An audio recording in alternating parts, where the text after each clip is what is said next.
Welcome in to another episode of my Dynasty Fantasy Football YouTube. Today I'm looking at some Dynasty stashes. Make sure to like, comment, and subscribe. Let's go. First player, Mike Williams. So obviously Mike Williams is not welcome in New York anymore. The Jets just traded for Devontae Adams, but Williams might have some more Dynasty value on another team. So far this year, he hasn't done anything. 10 catches, 145 yards, and 17 targets, 1.7 catches, and 24.2 yards a game. Aaron Rodgers has preferred his friend Alan Lazard, but Williams had kind of been ramping up, at least until now. He hasn't looked bad. I mean, he still looks okay. Now, why do I have Mike Williams as a dynasty stash? He was good in 2023, and obviously he's a trade candidate. He was actually crushing it in 3 games in 2023 before his ACL tear. In those 3 games, he had 19 catches, 249 yards, and a touchdown, 6.3 catches, and 83 yards a game. He had completely held off Quentin Johnston for a starting spot and was a big part of the Chargers offense under Justin Herbert. Williams has actually been consistently good since 2021. In 2021, 16 games, he had 76 catches, 1,146 yards, 9 touchdowns on 129 targets, 4.8 catches, and 71.6 yards a game. And then in 2022, in 13 games, 63 catches, 895 yards, 4 touchdowns on 93 targets, 4.8 catches, and 68.8 yards a game. Look, many NFL teams need a wide receiver, and Williams is available. I do think he's still only just turning 30 years old. There are opportunities where he could have fantasy value. Now, I'm not saying that I would trade anything for Mike Williams, but if he's hit your waiver wire, I would add him. And then if and when he is traded, I would look to sell him, not hold on to Mike Williams or believe in Mike Williams or start Mike Williams. But this is an opportunity maybe to gain some value that you wouldn't have otherwise. Next up, very similar player in terms of the kind of stash we're talking about. Khalil Herbert. He's a good NFL running back, but he's fallen out of favor with this year's Bears team. He's absolutely a trade candidate, despite the Bears' 4-2 record. Now, this year, Herbert has done absolutely nothing. 8 carries, 16 yards, touchdown, 2 carries for 4 yards. He has had 0 touches over the past 3 games, which coincides with DeAndre Swift's breakout. Even Travis Homer saw more time than Herbert when Homer was healthy. Homer may be healthy again soon. He's currently on IR. Now, why do I have Herbert as a dynasty stash? Well, his past success, and he is a trade candidate. He's not a bad running back. He's averaged 4.8 yards per carry in his career, and he's had significant volume at times, not a lot, but decent volume at times, and had some success as a starter in 2023. He's still just 26 years old, and there are many teams desperate for a running back. The Cowboys, maybe the Chiefs. Even though the Bears are a contender, if Homer's really about to come back, I can't see them squatting on Khalil Herbert, who is an expiring contract, just because maybe they would need him if there are multiple injuries. I legitimately think that when Homer is healthy, Herbert would be a healthy scratch on this team. Apparently, the Vikings were interested in a Khalil Herbert trade. That could be interesting. They obviously went with Cam Akers instead, but it's just showing that teams are interested in Khalil Herbert. I would definitely not, cut Khalil Herbert in Dynasty. If he's available on waivers, I would pick him up because running backs that have shown talent as of a year ago should always be rostered in Dynasty. We want to keep guys like that because you saw Kareem Hunt came from nowhere and then suddenly has value. The same thing could happen for Khalil Herbert if he landed in a situation where he was getting an opportunity. Next up, Jalen Coker. So Coker was one of my favorite UDFAs in the 2024 rookie class, but after a quiet camp and failing to compete for a roster spot, he fell off my radar, especially after the Panthers cut him at their roster cutdown. But now he's back on the radar. Over the last 3 games, the only 3 he's played, he has 7 catches, 98 yards on 8 targets, 2.4 catches, 203 catches, and 32.7 yards per game. He started to get involved once Adam Thielen went on IR with his hamstring injury. But Coker's playing time has ramped up even more over the past 2 weeks, where he has all of his stats. In week 5, Coker had 4 catches for 68 yards. In week 6, 3 catches for 30 yards. There's not huge numbers, but it's the Panthers offense. Not a great offense. And he caught all 7 of his targets over that period of time. I mean, that's really good. We're seeing something good from a UDFA rookie, which is always unexpected. So he has to be on our dynasty radar. Now, why do I have Coker as a dynasty stash? Well, he's looked good in his limited opportunities so far. He hasn't had much opportunity, but I liked him coming in. I liked what I've seen. We know he was a good route runner, so that gives him an opportunity to play. In the last 2 weeks, he played 53% of snaps in week 5 and 65% of snaps in week 6. In week 6, he finally outsnapped Jonathan Mingo for the first time after splitting with him almost evenly in week 5. It does seem as if the starting 3 wide receivers for the Panthers right now are Deontay Johnson, Xavier Legette, and Coker, ahead of Mingo, who you can cut in all dynasty leagues. Don't need Mingo. But the Panthers could trade Deontay Johnson at the trade deadline. Johnson is on an expiring contract. The Panthers are 1-5 with no hope. Obviously, the Panthers are not turning it around this year. Johnson is already 28. He turns 29 in July. I cannot see that Johnson is going to re-sign with the Panthers. That doesn't seem realistic. So we saw that Amari Cooper was valued at around a 3rd-round pick. Johnson is younger, has been playing better. I think the Panthers could get maybe a 3rd and a later pick for Johnson. But I don't see any reason really why they wouldn't move him. And then if they move him, we don't know if Adam Thielen is ever coming back from his hamstring injury. It seemed pretty serious. Coker would have a chance to be the wide receiver 2 for the rest of the season behind Xavier Legette. And that would be an opportunity. And definitely a player you should roster in all dynasty leagues, because I think if Deontay Johnson is traded, then people will look, oh, Jalen Coker, who is this guy who's getting a lot of playing time? But if you stash him now, maybe people haven't added him yet, because who's paying attention to the Panthers wide receivers? So Jalen Coker presents an opportunity for stash value. Now, if you like my YouTube content, you should sign up for the Patreon. You get my rankings, access to Discord, and the ability to ask in advance questions for the YouTube videos. Tiers begin at just $6 a month and include all of that. If you want to know more about the Patreon, check out both of my Why You Should Join the Patreon videos on the channel. They're on the channel's home page. I really appreciate everyone who signed up and any new patrons who joined. There have been a lot of signups recently. I've gotten a lot of great discussion in the Patreon Discord, a lot of great questions through DMs via the Patreon, and I just feel like I'm delivering my best content.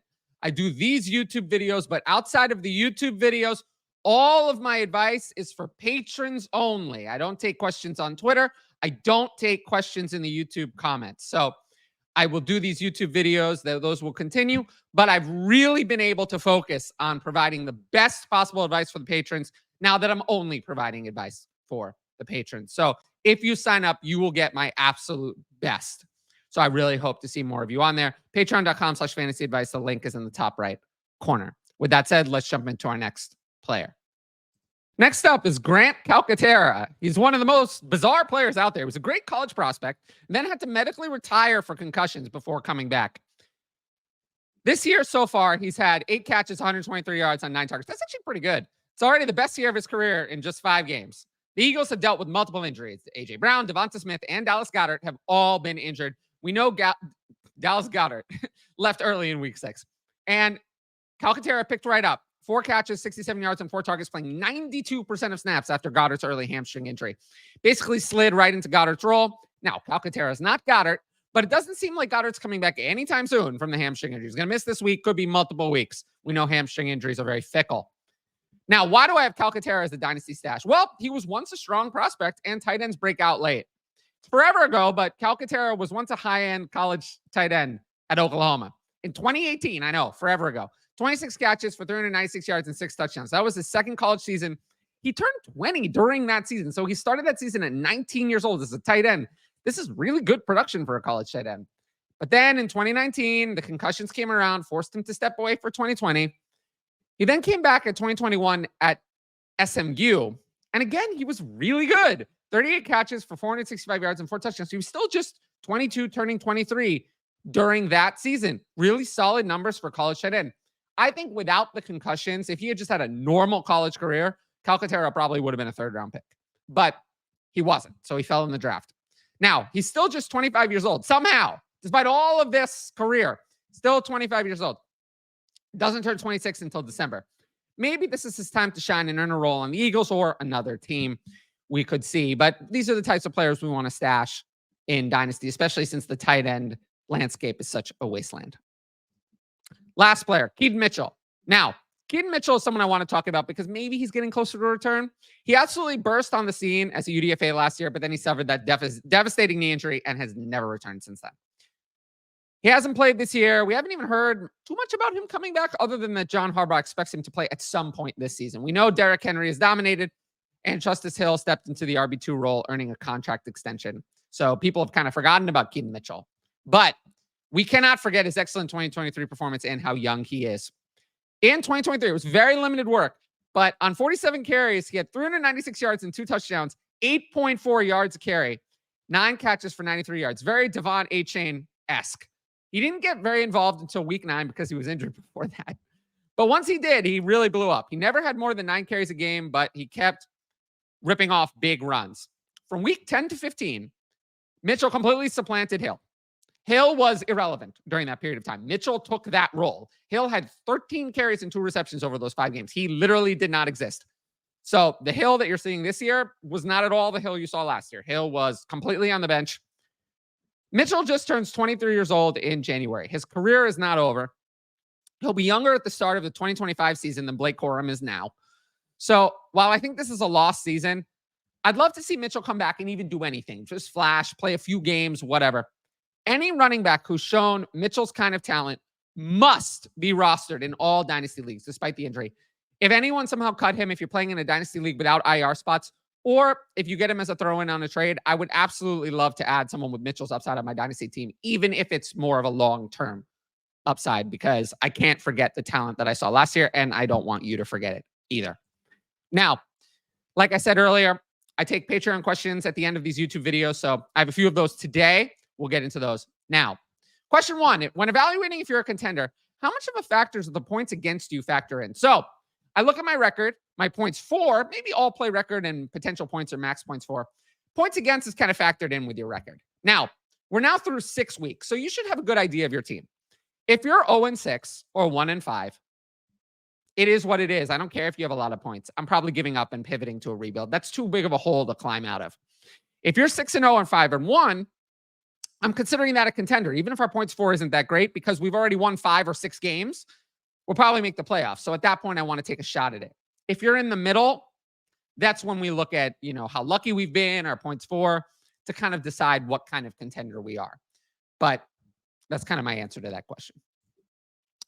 Next up, do we ever consider moving off assets like Bijan Robinson, even when your team is doing poorly and moving off additional draft capital for future years? So the question about moving assets, anybody should always be available.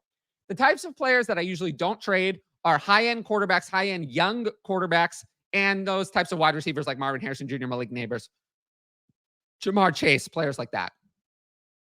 If the player in question is a running back, they are available and should be sold in any rebuild. If you are rebuilding, you do not want to build around running backs. I'm willing to build around young tight end like Brock Bowers, any quarterback outside of the really old ones, and younger wide receivers, but not running backs. So not only would I consider moving Bijan, I would heavily advise moving Bijan.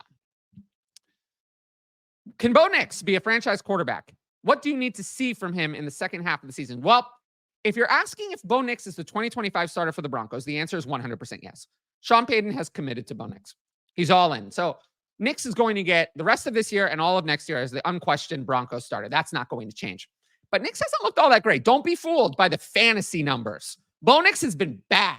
And not just bad. I mean, 61.2% completion, that's okay. 5 touchdowns and 5 interceptions, that's not great. 5.6 yards per attempt, that is abysmal. And 178 passing yards a game, that's abysmal. So it's not good enough. He'll need to improve. If he is this level of player, he will not be a franchise quarterback. So I need to see him play better as a passer. Last question. Are there any receivers in the lower end dynasty range of, say, like wide receiver 20 to 50? You can see gaining value and you add as throw-ins. I'm not sure I would call players in that range throw-ins, but if you want 2 names, Ladd McConkey has great raid stats, but not great counting stats in the run-heavy Chargers offense. That's definitely a player I think could gain value. And then Xavier Legette. Xavier Legette has looked good. And like we talked about earlier, Deontay Johnson might be traded and Legette might get more of an opportunity. So those will be 2 players in that kind of range that I'm looking at to gain value. Now, if you like the video, make sure to drop a like and leave a comment with your thoughts. As always, the best way to support the YouTube channel is to subscribe. And don't forget to hit that notifications bell so you can be notified about all my exciting content as it drops. Of course, like I said, if you want my best fantasy football advice, it's available on the Patreon. Right up there, patreon.com/fantasy advice. Dynasty, starts it, redraft, and more. And every sign up helps support my independent content. But once again, thanks for watching, and I'll see you all later.